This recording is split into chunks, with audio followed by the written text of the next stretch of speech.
I'm Margaret Sanger. Margaret Sanger is the founder of Planned Parenthood. Hello. In the mid-1920s, Margaret Sanger spoke to a group that came to hear her in full regalia. Eugenics means the release and cultivation of the better racial elements in our society, and the gradual suppression, elimination, and eventual extirpation of defective stocks, those human weeds which threaten the blooming of the finest flowers of American civilization. The most merciful thing that a large family does to one of its infant members is to kill it.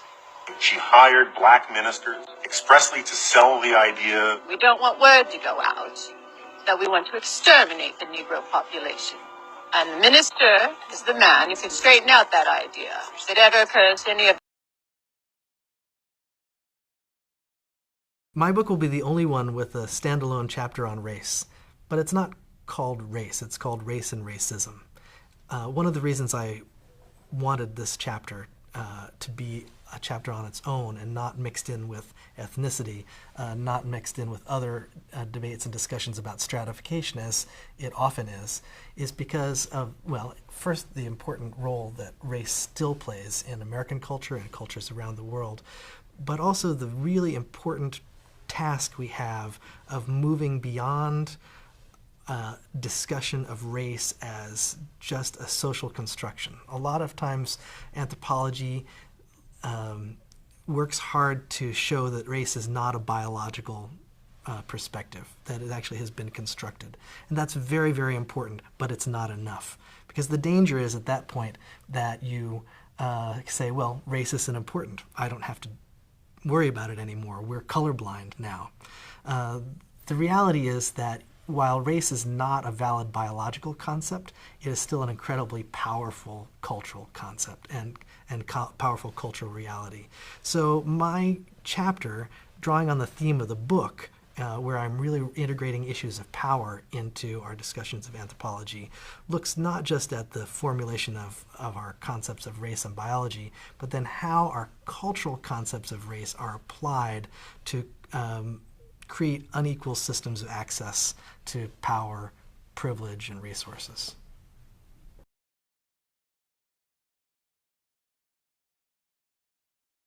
Every tribe and tongue and people and nation, you have made them to be a kingdom and priests to our God, and they will reign upon the earth. The central truth of the Bible as a whole, not just taking portions of it, but the Bible as a whole, is the revelation that the triune God is glorifying himself in the salvation of a particular people, and those people are derived from every tribe, tongue, people, and nation. It is the negation of the work of Jesus Christ. It is the negation of the New Testament to ever say, anyone, that those people are determined on the basis of skin color, genetics, or anything else. The only basis upon which God's elect are chosen is God's free grace and nothing else. And any other teaching is a repudiation, it's blasphemous, and will be judged by God. So here in heaven, every tribe and tongue... journey. So when I was in the YMCA, I was kind of like a divided house, because I knew the church wasn't collaborative of the book, but it's the only place that was showcasing the book. And then my cousins, who happened to be a part of GOCC, the twins from Birmingham, they came and saw me when I was in the YMCA, and they kind of introduced me peripherally to the idea that Yeshua was a Negro and Babylon to Timbuktu and so on and so forth. But at that point, I was open, but I was still very much religious, so I couldn't really, I was kind of like on the fence, you get me? And the seed was planted, but needed to germinate and grow. And I think some of the times, what happens in our particular awakening, people realize certain things and the seed shoots up, but there's no depth So I was kicking and wrestling with this kind of concept for probably, say, 5 years. And then I joined the Adventist church, and it had so much teachings that were in synergy with the book. And a lot of the Negroes in my community were gravitating towards Adventism. You know, like the man who used to do Bible study with me as a Jamaican background, coming from a Rasta background too, and he joined Adventism. And I went into there and was just learning precepts, was learning how to study the book, the methodology, line upon line, precept upon precept. And there was many good things, like foundationally. And then I started to see the cracks.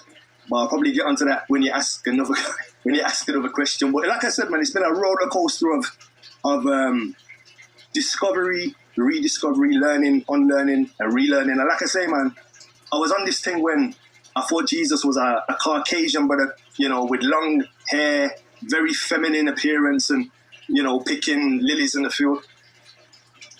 All right, so you did believe in Christ before you started on this journey, because one of the narratives they try to push is that we only believe in him because of race. So you, like many others, were believing in him before you got on this journey, correct? Without a shadow. Yeah. Perfect.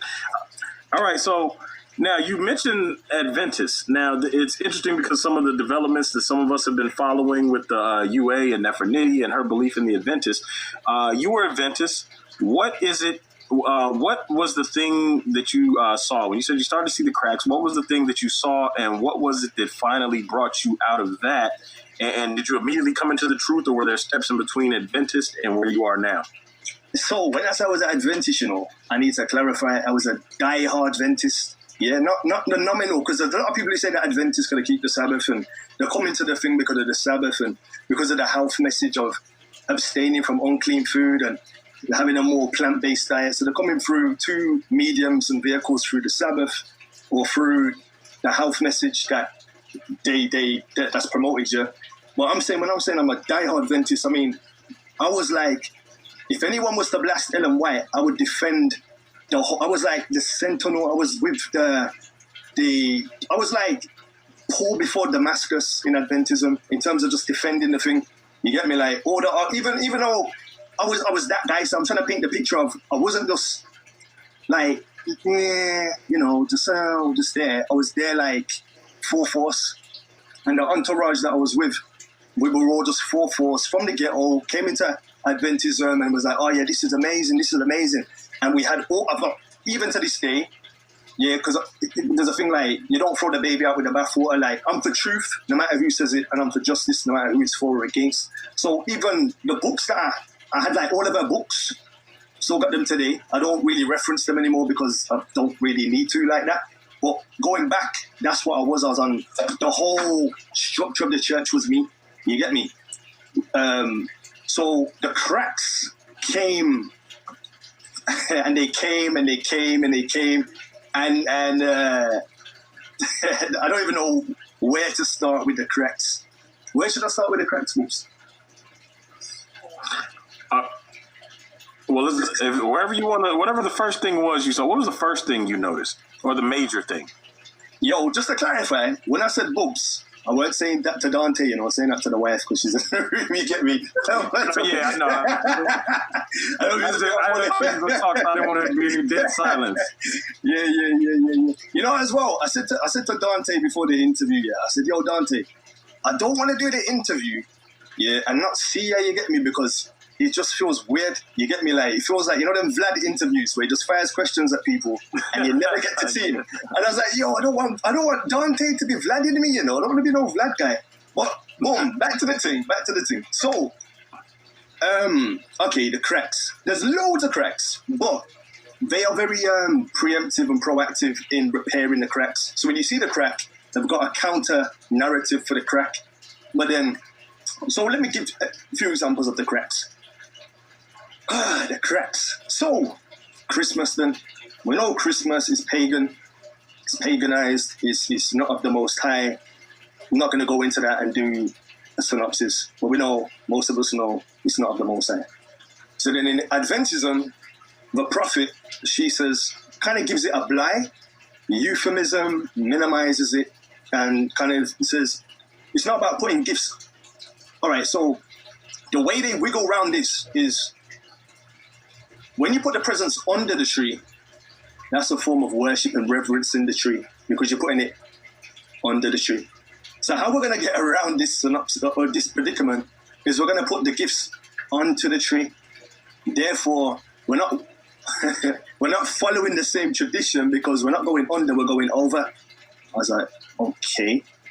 Then when I started to understand the symbology behind the tree, you know, the tree represents that which was in Eden, and then you got the angel on the top with a star and an angel are synonymous in the Bible, and then you got the tinsel which represents the snake, and then you got the decorations, the balls that represent the fruit in typology, and it's got so much occult just in the tree alone, and then the customs of Saturnalian, you just know it's not of the Most High. So they would have their counter narrative for it, you know. It's a day that we can utilize to witness to others. It's a day that we can use. We shouldn't ignore it. What would Jesus do? And I'm like, I don't know. So that was one, but that was a very minor one, but it was still one. Then the next one was probably the prophet, not knowing that the Hebrews were Negro. I mean, if you're a prophet, it stands to reason you should know who the Most High's people are. But there's no references, there's similarities and parallels, but there was no, these Negroes who were exploiting on a day-to-day, they're the Most High's people. In fact, in her writing, she cross-references the Negro struggle to that of the Israelites in Egypt. So she makes a cross-reference, but she never directly says, yeah, man, one a lot of the people of the book. So it's very disingenuous, you know? So that was that. Then the next kind of, all right, so there was a Christmas thing. The nail, all right, let me build up to the nail in the coffin. So she didn't know that. There was one more thing that I was going to say, but it's gone out of my head. Hopefully it comes back. Okay, so the prophet, the so-called prophetess, also went on to say that when we go to heaven, everyone will be white as Jesus. Yeah? She said, everyone's going to be white as Jesus. Now, I said that to my Negro brethren who was in the church. Like I said, we were the diehard. We weren't these nominal Adventists. We were just on steroids in Adventism. So I sent it to my brother and I said, yo, I've just come across this source. No, I've came across this reference, but I'm not able to source it. And then my brethren said to me verbatim, bro, if she says that, I'm leaving the church. I said, yeah. He said, yeah. And I like a challenge, innit?